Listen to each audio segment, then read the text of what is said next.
¿Realmente nos convino la expropiación, entre comillas, que fue un embargo de fierros viejos que tenía el Águila?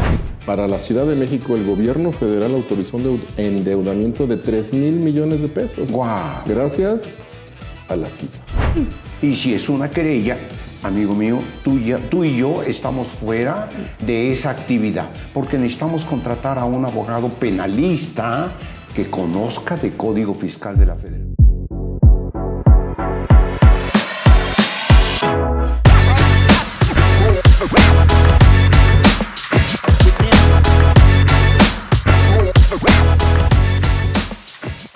Hola a todos, bienvenidos a un nuevo capítulo de Hablemos de Valor. En esta ocasión tenemos un evento especial, un capítulo especial, en donde hablaremos de la reforma fiscal. Y para eso, ¿qué mejor que tener con nosotros a una eminencia, a una referencia en el tema fiscal en México? Con nosotros, Baltasar Feregrino Paredes. Balta, ¿cómo estás? ¿Qué tal, Oscar? Qué gusto estar aquí con ustedes y tratando de transmitir estas reformas fiscales 2026 para que la gente esté, los contadores, los abogados, los administradores, los emprendedores, estén al día de cuáles son las obligaciones que van a surgir y cómo se tienen que cumplir. Balta, en 30 segundos, preséntate para que sepan quién eres, los que no te conozcan.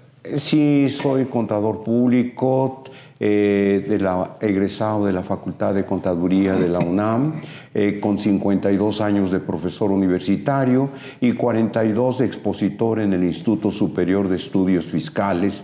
Y claro está, conferencista desde toda la vida, tanto en televisión, en radio y ahora en redes sociales, donde tengo un programa que se llama La Entrevista ISEF, todos los martes a las 12 del día.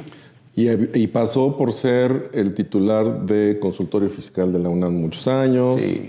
Pasó por ser capacitador del SAT y, para mí lo principal, amigo de la familia, que tuve el gusto de conocerlo en el vientre de mi madre. No, perdona, se hizo de verdad. No, claro, pues son muchos años y hay que cacarearlo, hay que presumir que tenemos amistades como tú. De tantos años, eso Balta, es cierto. Empecemos con el tema. Reforma Fiscal 2026. ¿Realmente hubo reforma? Claro que sí, hubo una reforma muy significativa y yo pensaría que 2026 es un parteaguas dentro del mundo fiscal. No hay que olvidar que en el año 2014-2022 hubo muchos cambios en relación al comprobante fiscal digital. Se acabaron aquellos años en que el papel formaba parte de nuestras vidas.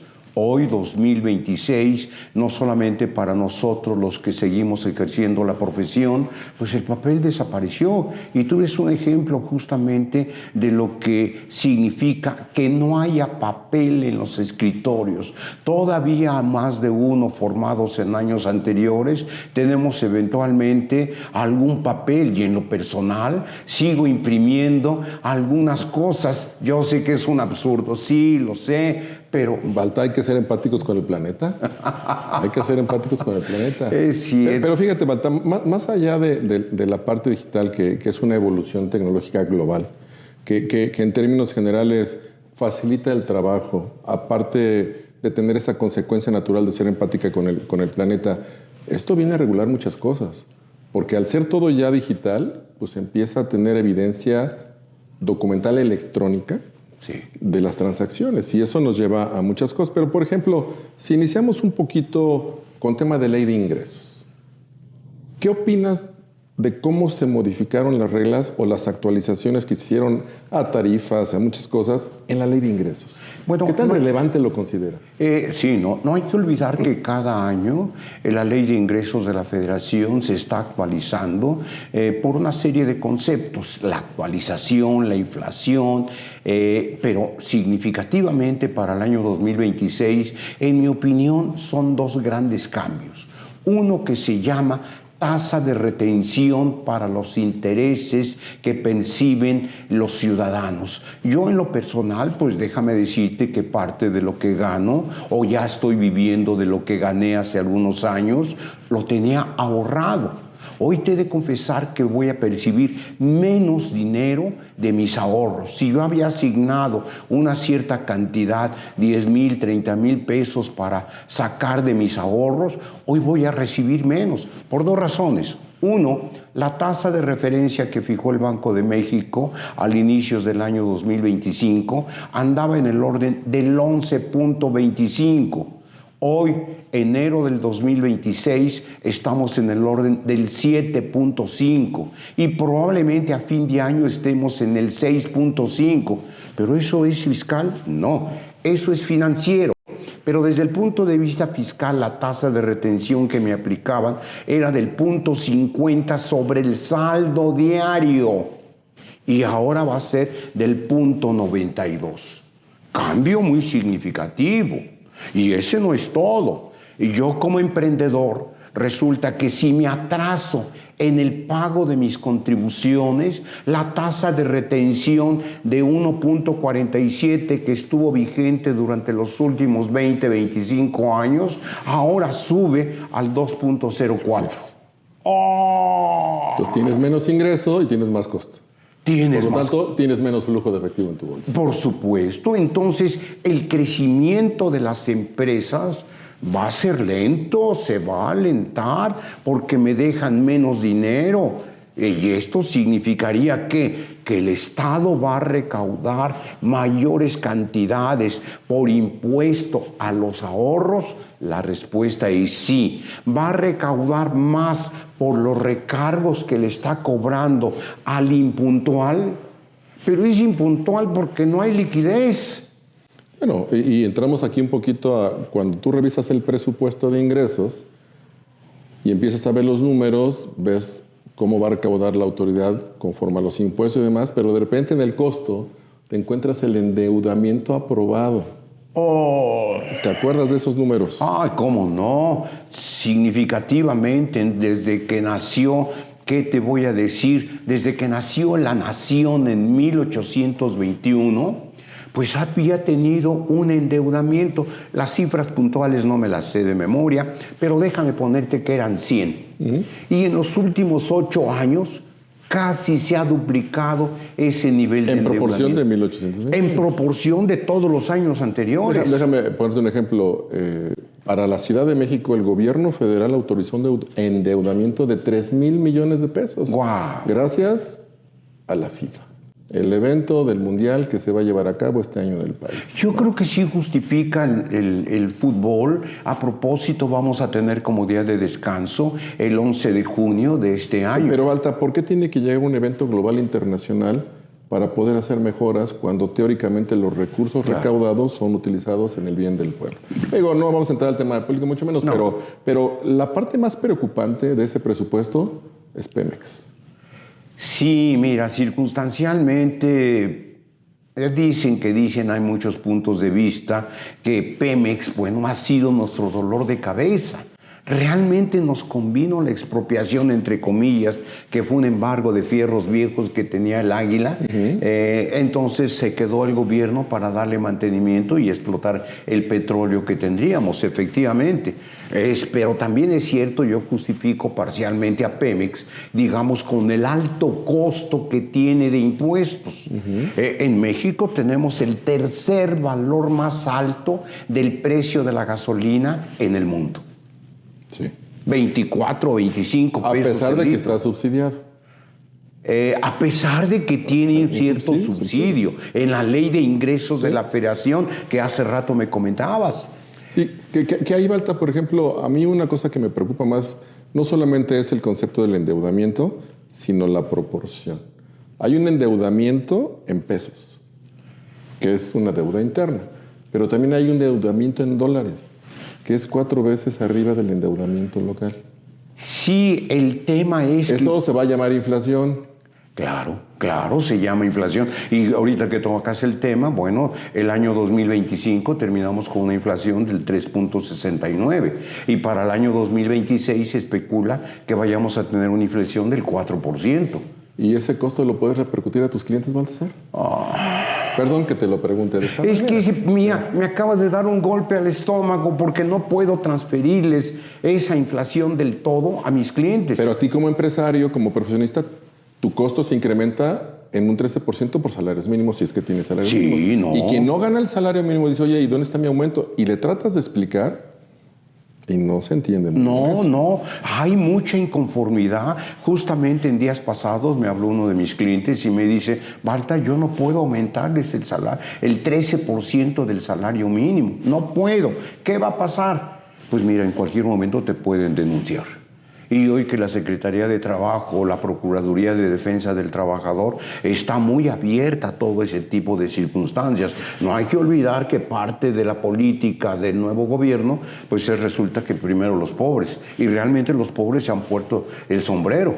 Sí. Que ojo, y para toda nuestra audiencia, seguimos hablando de reforma fiscal, ¿eh? Pero la reforma fiscal tiene un efecto económico directo y no estamos hablando de ley de impuesto sobre la renta ni la IVA, que no se modificaron, dicho sea de paso. Solamente se modificó el Código Fiscal y la Ley Especial de Impuestos sobre Personas y Servicios. ¿No? Hay una observación, sí se modificó la ley del impuesto sobre la renta en el artículo 96 y el 152 con respecto a las tarifas de retención. Así es, por el efecto que traemos ahorita en la Ley de Ingresos. Es correcto, y por la inflación que marca el 152. Pero solamente es un tema de tasa de referencia, no Nada es una más. modificación en procedimiento No, de cálculo. no. Sigue igual, el procedimiento de nómina sigue igual. Amigos que Aunque hubo ajustitos, ¿no? Ya se incrementó un poquito el subsidio, pero la tarifa se amplió. Claro. Entonces, pues el efecto económico en la bolsa de la gente va a ser el mismo. Van a tener, a la persona que no le aumentaron salarios y que ahora le aplican la tarifa del artículo 96, créanme, que van a pagar un poquito menos de impuestos sobre la renta. Sí, pero poquito es marginal, ¿eh? No piensen Sí. que no van a pagar. No, Y Balta, regresando un poquito a la ley de ingresos, yendo a esa parte que no está en la impuesto sobre la renta, pero que habla de estímulos fiscales.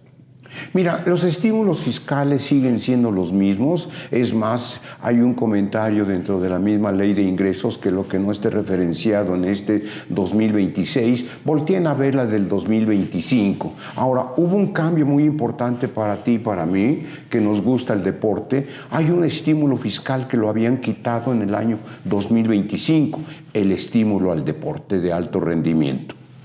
Es cierto. Tú sí llegaste a hacer deporte de alto rendimiento. Alguna ocasión. No, yo intenté y no di los tiempos.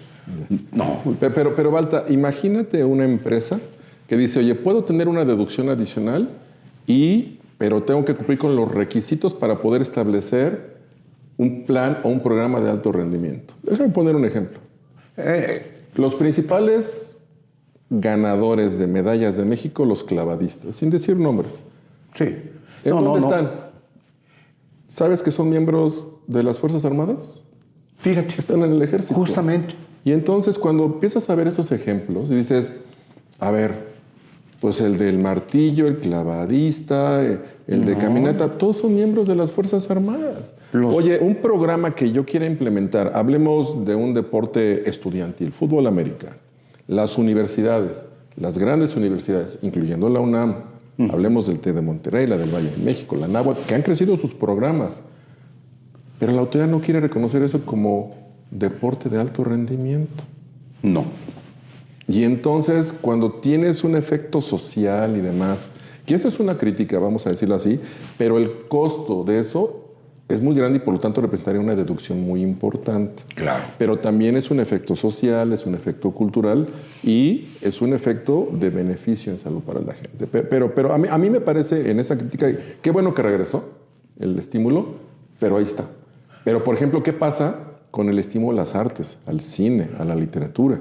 No lo modificaron a pesar no ajustaron la inflación. No ajustaron la inflación. Bueno, ninguna cantidad. O sea, los coches seguimos con el mismo monto máximo de deducción, ¿Sí? Del MOI que le llamamos, 175,000 pesos. ¿Qué coche vale eso? ¿Vale más una moto ya? Yo creo que ya hay motos que están más... Sí. Por eso yo decía al principio, ¿qué tanta reforma fiscal hubo? Hubo otro pequeño cambio que no puedo dejar de decir, que en los CFDI de nóminas, que se llaman complementos, cuando quieras elaborar, es decir, la empresa que en su caso me contratara por ser mayor de 65 años, va a tener un estímulo fiscal. Entro como asalariado, me contrata y ellos tienen que elaborar una clave distinta al CFDI que por mí emitan. Entonces, esto es para identificarlos también a las personas con cierta discapacidad, pero déjame decirte que la discapacidad la tienes que tener del Seguro Social y sabes que es algo imposible conseguir la constancia de mi que al final del día ese beneficio para la contratación de gente con esas características ya existía. Sigue. El tema es cómo está regulado, ¿no? O sea, mucho de todo esto es, realmente me pides y me das un estímulo, pero las reglas que debo de seguir me hacen imposible tomarlo. Me hacen imposible. Y déjame regresar para concluir con el tema de los estímulos. La mayoría de los estímulos a que hace referencia la ley de ingresos este año tiene que ver con el consumo de diésel. Cierto. Con el consumo. ¿A qué segmentos, Balta? Agroindustria, silvícola.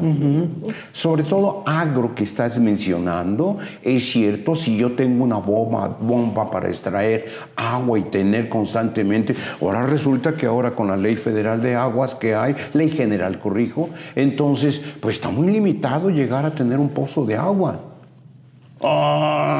Pero el consumo, vamos a suponer, oye, lo tienes, lo resuelves, consumes el diésel, tienes el derecho al acreditamiento en tus pagos provisionales del equivalente al IEPS, ¿no? A un porcentaje. Oye, ¿qué pasa si yo no tengo nada contra qué acreditarlo?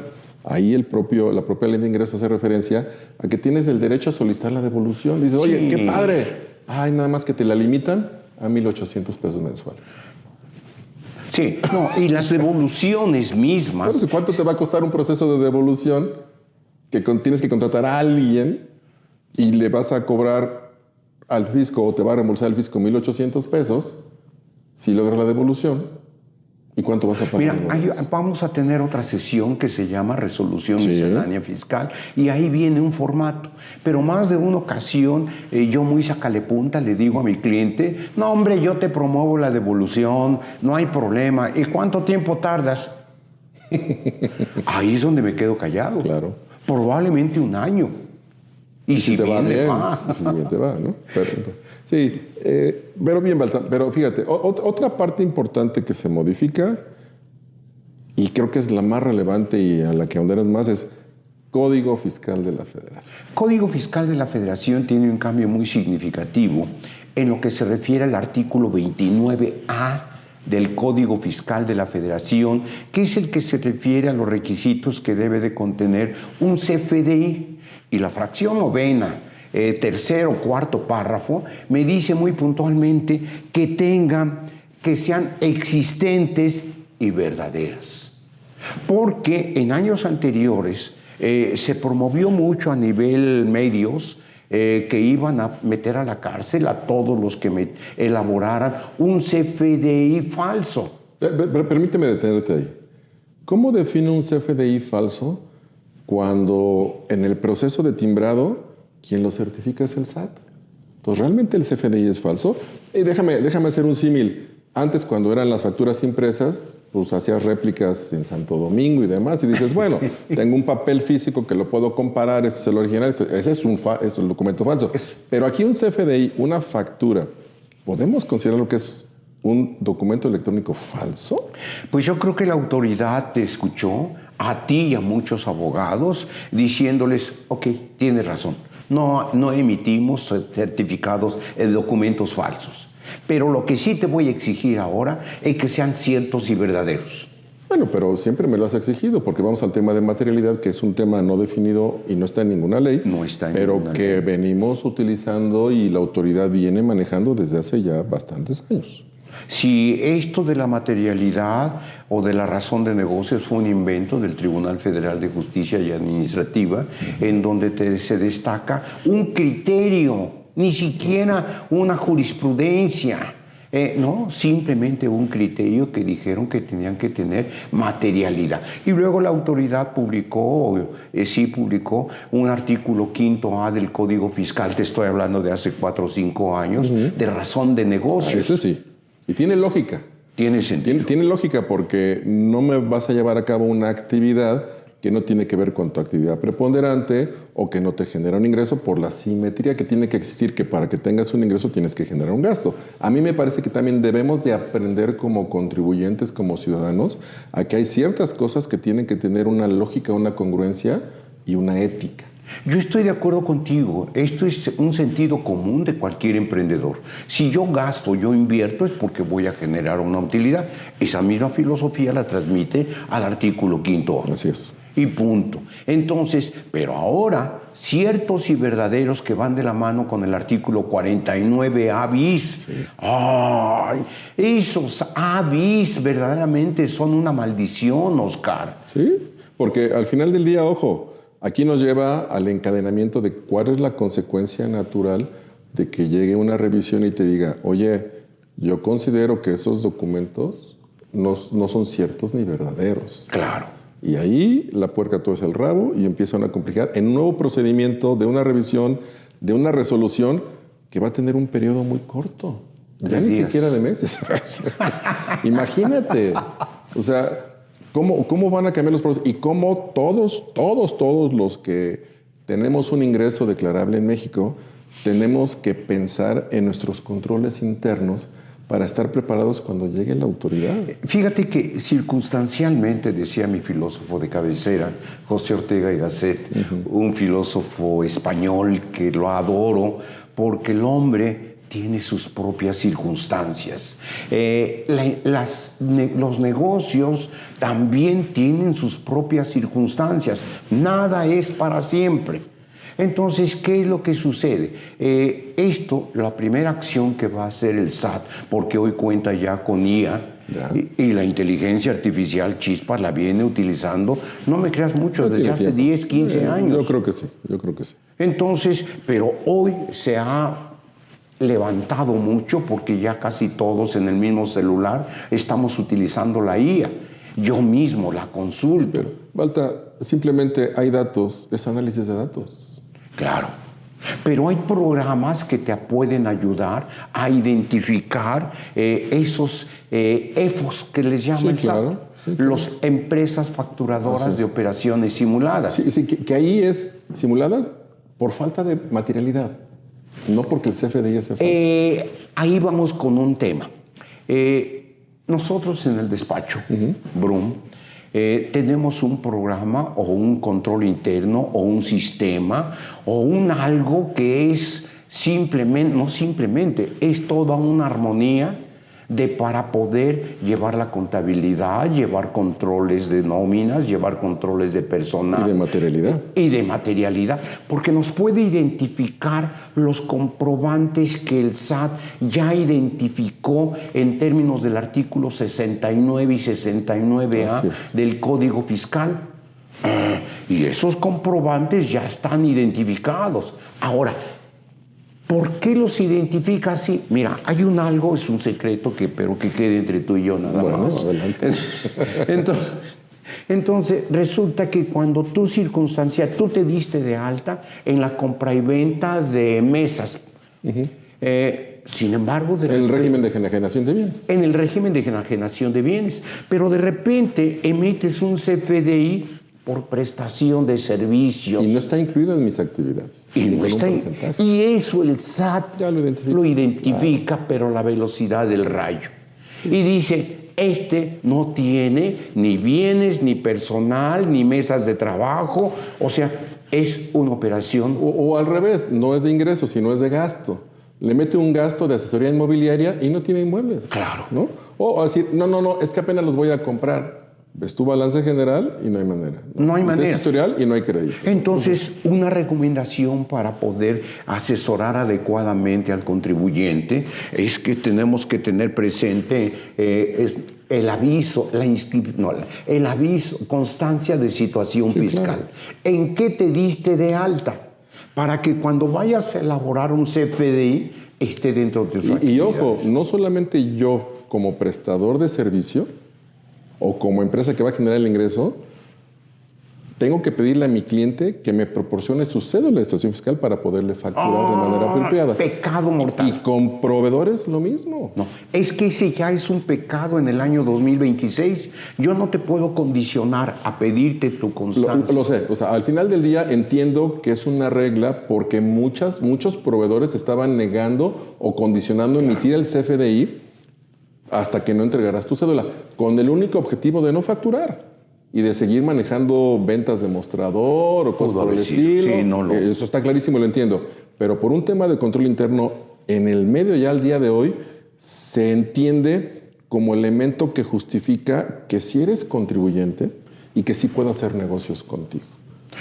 Eso. Y me parece que la parte fina de todo esto es no caer en esa relajación del control interno, porque al día de hoy ya no es obligatorio. No es obligatorio para efectos fiscales, pero mi control interno... No, el de la empresa sigue existiendo. Yo lo controlo, yo lo defino, y si quieres hacer negocios conmigo... Y eso se llama en el artículo 69 y 69A operaciones inexistentes. Así es. Inexistentes.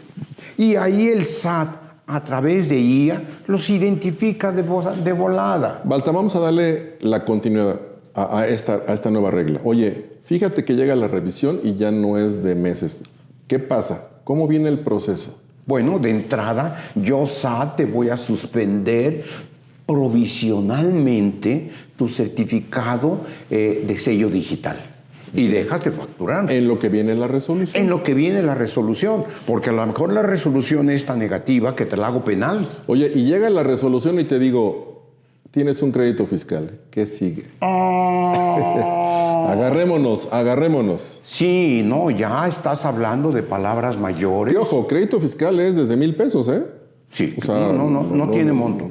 No hay límite. Pero la complejidad ahora en el proceso. ¿Qué sigue? Bueno, sigue un procedimiento que puede la autoridad presentarte una querella. Está bien. Y si es una querella, amigo mío, tú y yo estamos fuera de esa actividad, porque necesitamos contratar a un abogado penalista que conozca de Código Fiscal de la Federación. Oye, Balta, y me peleo y presento un recurso. Un recurso que estás hablándome de recurso de revisión o de recurso de revocación. Revocación. Bueno, te tengo una mala noticia. Ese recurso de revocación que antes te dispensaba la garantía del interés fiscal, ahora no. Ya no. Ahora me la tienes que garantizar con una prelación que te estoy marcando en el mismo código. ¿Y cómo tengo que formalizar la garantía? Pues mira, de entrada, ¿puedo seguir garantizando la administración de mi negocio? Puedes hacerlo, pero después de que me hayas agotado la prelación de todas las acciones que te voy a decir. Pero te exijo que me des un depósito bancario. Ahí es el tema. Sí. Viene el tema fino. O sea, a ver, no tengo dinero. Me sonó canción, ¿eh? Sí. Ni nada que ver, ¿no? No tengo el dinero, pero para poder seguir el procedimiento judicial necesito que darte una garantía. Sí. Oye, ¿una fianza es suficiente? Es suficiente, pero la fianza te pide un inmueble. No lo tengo. Ok, entonces, ¿qué pasa ahora? ¿Un depósito? ¿Un depósito bancario? Sí. ¿Y en dónde es ahora el depósito? Tiene que ser en el Banco de Bienestar. Ya no hay otra. Ya no hay otra. Tengo que ir al Banco de Bienestar y decirle, aquí está mi depósito de la garantía. Yo te estoy dando las armas suficientes para que nosotros como contadores podamos elaborar un CFDI sin caer en el riesgo de operaciones inexistentes. Es que ahí viene todo el tema. Al día de hoy, el procedimiento de una revisión para que la autoridad determine, y ese es otro problema, va a llegar el inspector y va a decir, preséntame la información. Ya no, eres una empresa que no imprimes ya nada. ¿Qué le tienes que dar? Pues una computadora. Hoy te dice que lo tiene que imprimir y acuérdate la nueva resolución de la Corte. Es, oye, tienes que proporcionar a la autoridad la información como te la solicite. Si quiere la columna 1, la columna 2, así se la tiene que dar. Ya no es válido que le digas, ahí está el archivo, y ya no. Tú tienes la obligación, la responsabilidad y el compromiso para poder hacerlo. Si no lo haces, multas. Pero déjame decirte que todo esto está en el mundo, que no está en el detalle salvo la resolución miscelánea. Así es. Pero en el caso cuando hoy el mundo se llaman cartas de invitación. Y esas cartas de invitación o revisión profunda, pero siguen siendo cartas de invitación, no es una revisión en los términos del artículo 42, ya casi no hay. Pero ¿qué pasa si no la cumples? Se convierte en una revisión. Se convierte en una revisión y entonces sí, pero también sigue siendo, tráeme los papeles a la oficina. ¿Y eso a qué nos lleva? A un adecuado control interno de manera preventiva para que puedas, en el momento que te lleguen a revisar, porque no puedes evitar que te revisen, ni siquiera por el tema de la invitación. Ya olvídate de una revisión directa. Si no te llegó la invitación, contéstenlas. No dejen de contestar. Mucha gente sigue pensando, es una invitación, no pasa nada. No. Cuidado. Es más, hubo al principio algunos abogados que estaban recomendando eso. No la contestes. Sí. No. Y si te vas al otro lado que nuestro sistema judicial ya tiene cierta sesgo y cierta tendencia, lo peor que puedes hacer es ir a pelearte. Trata de resolverlo con la autoridad. Claro. Tienes que presentar la información y si tienes algún pecado que cometiste, tienes que asumirlo negociando con la autoridad. Acuérdense que también en la reforma viene un decreto en donde te van a exentar de los recargos y las actualizaciones y las multas del pasado, del 24 hacia atrás. Claro. Nada más hay que revisarlo. Y Balta, desafortunadamente tenemos que concluir, pero yo te diría este capítulo, porque vamos para más y tenemos el de la miscelánea y muchas otras cosas. Lo más relevante de la reforma fiscal 26, ¿podrías decir que es Código Fiscal? Es código fiscal a través justamente de lo cierto y verdadero, el riesgo de caer en muchos actos penales y también caer en el riesgo de que ni siquiera el SAT, la inteligencia artificial, te determine una querella y te los puedan hacer penal. Pero nos pueden suspender el certificado de sello digital. Y ya no tienes ingresos. Y ya no tienes ingresos. Y yo sumaría solamente ahí esa parte, oye, si al final tienes la revisión y te identifican que tienes problemas, toma en cuenta que tienes que ir a garantizar el interés fiscal. Eso es mortal. Con dinero depositado en el Banco del Bienestar. Y eso no te lo puedes quitar encima. Entonces, de manera preventiva, haz acciones que te eviten llegar a eso. Aplica tanto a personas físicas como a personas morales. Todos los contribuyentes. Todos los contribuyentes. Balta, tenemos que terminar por este momento. Ha sido un placer como siempre contigo. Últimas palabras que quieras comentar a nuestro auditorio. Mira, tenemos que tomar cursos lo más que se pueda. Por favor, escúchenlo varias veces porque nos puede llevar de la mano algo que no haya entendido. Tome nota, búsquenlo, identifíquenlo. Yo recomendaría, como lo he venido diciendo recurrentemente, es control interno, prevención. La cultura de la prevención es lo que va a evitar, en la medida de lo posible, porque somos seres humanos y nos equivocamos, el tener que llegar a circunstancias que pongan inclusive el riesgo del negocio en marcha. Cierto. Nos vemos a la próxima. Que estén bien.